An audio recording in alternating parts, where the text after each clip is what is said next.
Hello friends, and welcome to my latest travel from home ritual. It's almost summer holiday season, and as always I'm starting to feel impatient. The adventure calls, the poolside cocktails await. That is, not quite yet. So while I wait for the green light, I'm taking inspiration from some of the greatest travelers in history. Here is my current selection of travel memoirs and all the creative activities they inspired.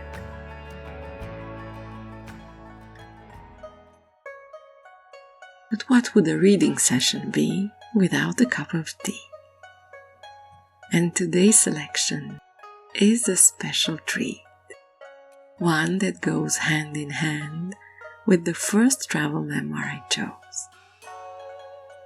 Diang Hong tea, literally translated into Yunnan red tea, is an exceptional brew.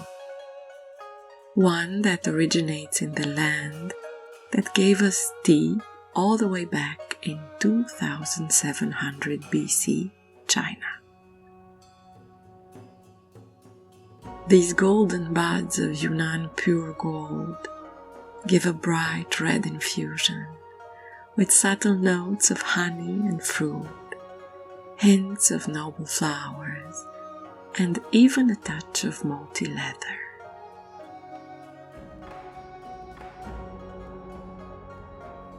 You might even question the fact that this is a black tea. Yet, like all exceptional harvests, this is an opportunity, for me at least, to enrich my tea culture and to add nuance to the stereotypes of white, green or black tea that we know.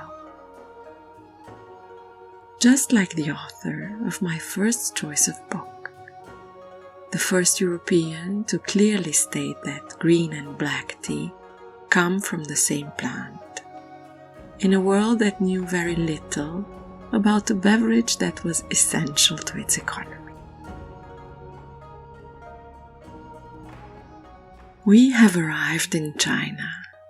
The mood is set, so let us talk about Robert Fortune's travel memoir, 3 Years' Wanderings in the Northern Provinces of China, translated into French as Le Vagabond des Fleurs, the Wanderer of Flowers. Fortune was a Scottish botanist, plant hunter and traveller who enriched the 19th century British gardens with more than 250 species of ornamental plants brought back mainly from China.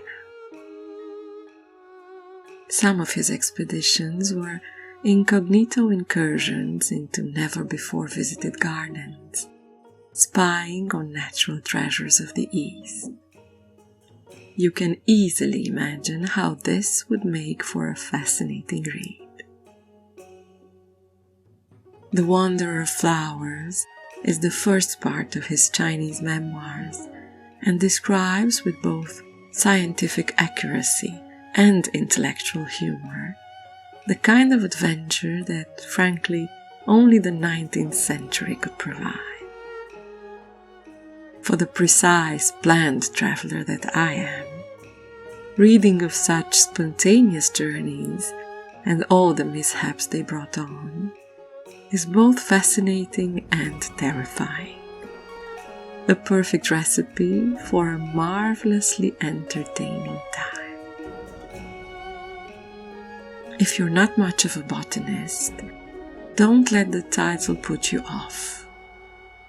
Even if the main goal of his expedition was to collect specimens, he ends up describing in detail the local customs, his interactions with people from all provinces, and the travel experience of a foreigner, much more than botanical details of his inquiries.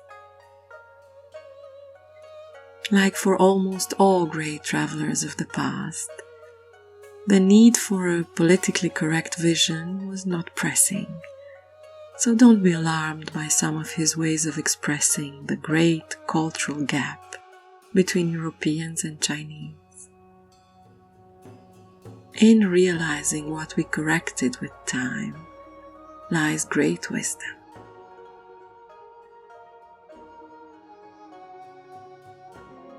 When thinking of cultural gaps, I cannot help but feel privileged and grateful to be living in such a culturally diverse city as Paris.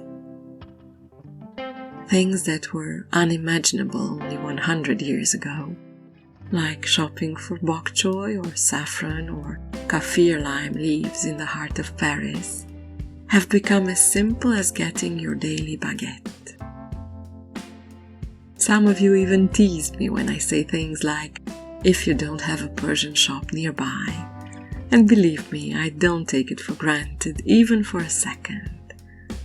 I cherish all the cultures that make up this fascinating place, and hope, with all my heart, that it will remain as curious and as enriching as it is today. One of the places I hold dearest in my heart when it comes to this is the Cité Internationale Universitaire de Paris, the international campus for Parisian students, founded in 1925 as a pacifist symbol after the Great War. I was a resident here during my master's degree in the Cambodian House, one of the 43 residences in this marvelous park located on the southern outskirts of Paris. Every year, the campus holds a festive weekend in order to celebrate the uniqueness of a place that welcomes more than 12,000 students each year from all the corners of the world. Lebanese food meets Bollywood dance workshops. Moroccan pastries accompany a pop concert at the Belgian residence.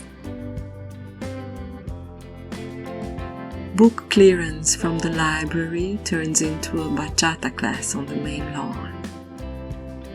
This is a perfect excuse to wander around and admire a place on earth that has brought together nature, architecture, knowledge, and soul in order to plant the seed of humanist values into the minds of young students everywhere. And for a day, I got to dream of traveling the world, if only through hearing so many languages, or sharing a table with Argentinian football fans while drinking Belgian beer, with a bag full of books and a heart full of joy.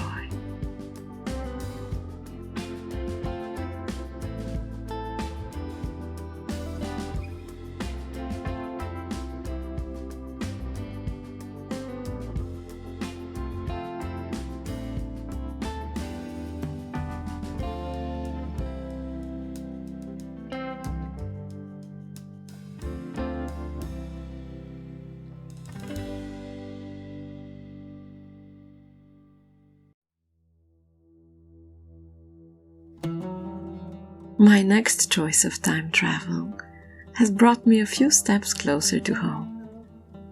Let's say midway between China and Europe, in the memoirs of Vita Sackville-West and her time spent in Iran.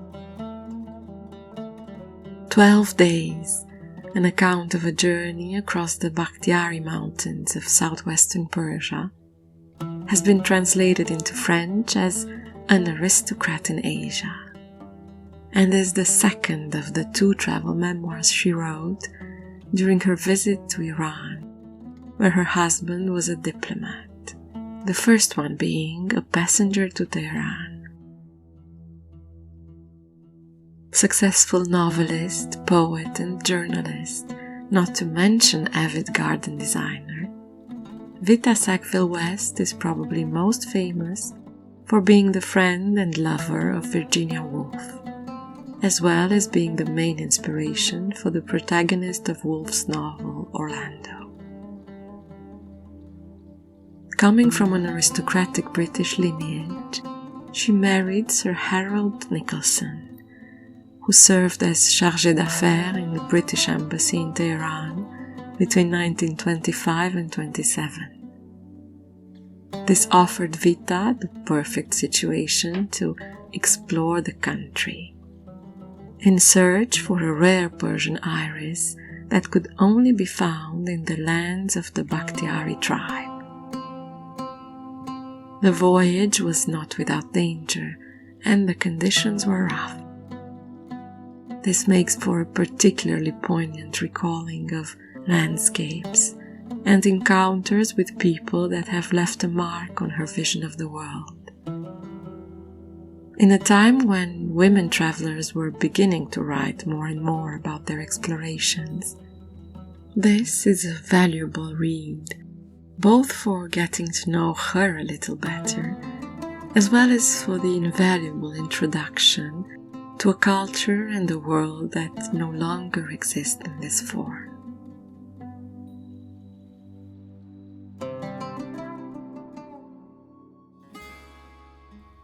You most certainly know by now that one of my favorite ways to travel from home is through cooking.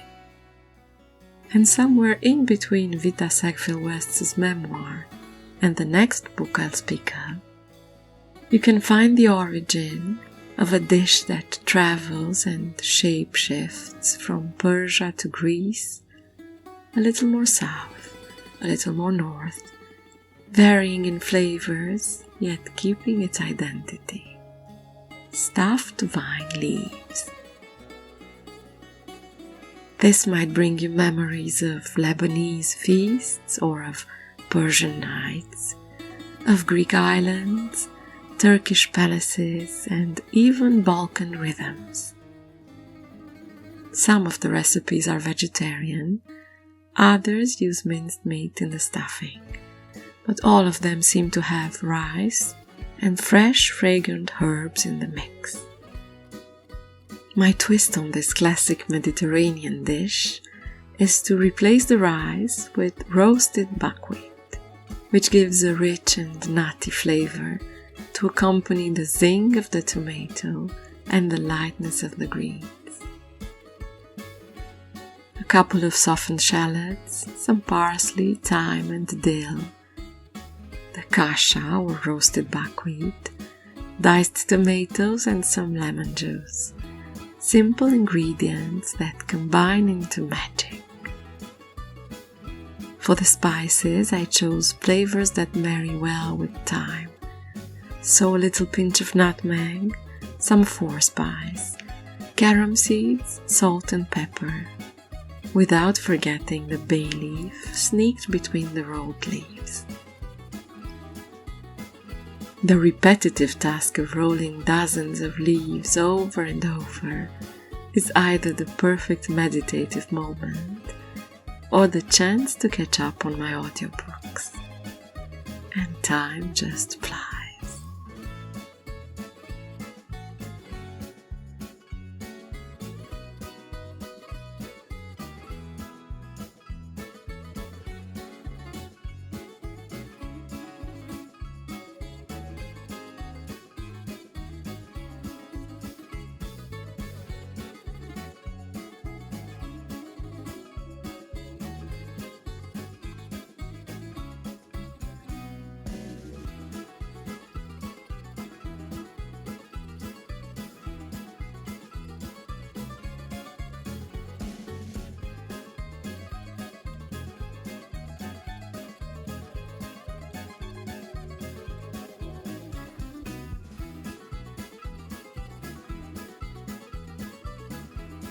The reward comes in that first fresh and flavorful bite that transports you in a way that nothing else can.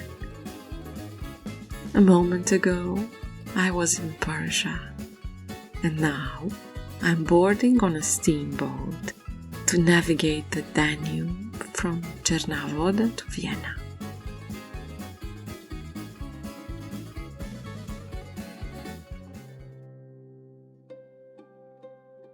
Here is where my June literary adventure brought me in the end.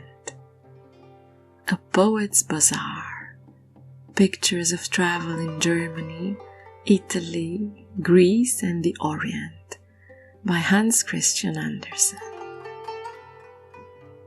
This was a true discovery on one of my latest trips to Romania, since I had never considered non-fiction writing from the Danish master of the fairy tales.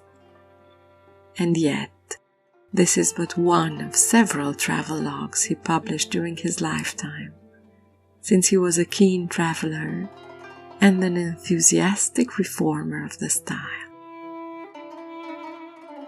In his Poet's Bazaar, one can find as many descriptive passages of his experiences as philosophical reflections he shares on topics as varied as spirituality, politics, or anthropology.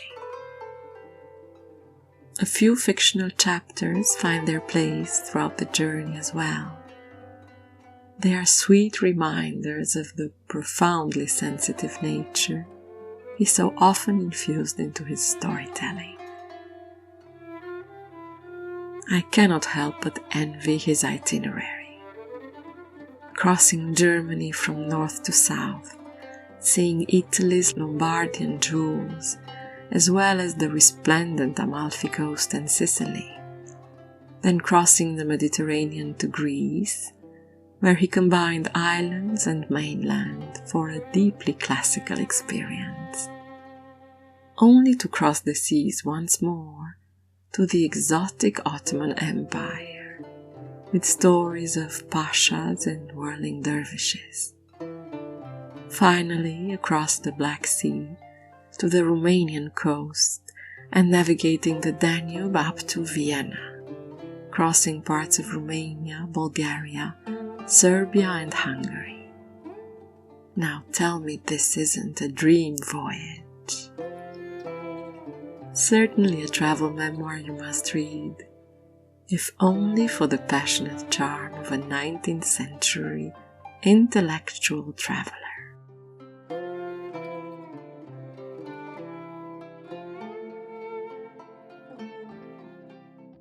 This was my coping mechanism for this late spring travel fever, and I must say it was delightful. I got to travel in space as well as in time, and to dream of what life might have been for an imaginary ancestor I like to invent, one that would have met at least one of these exceptional adventurers. If you would like to continue the travel from home ritual, be sure to check some of my playlists that I link below. You could embark on a Japanese adventure, visit the Golden Age Netherlands, or maybe spend an afternoon in Italy drinking bellinis. Books can offer you all that, and so much more.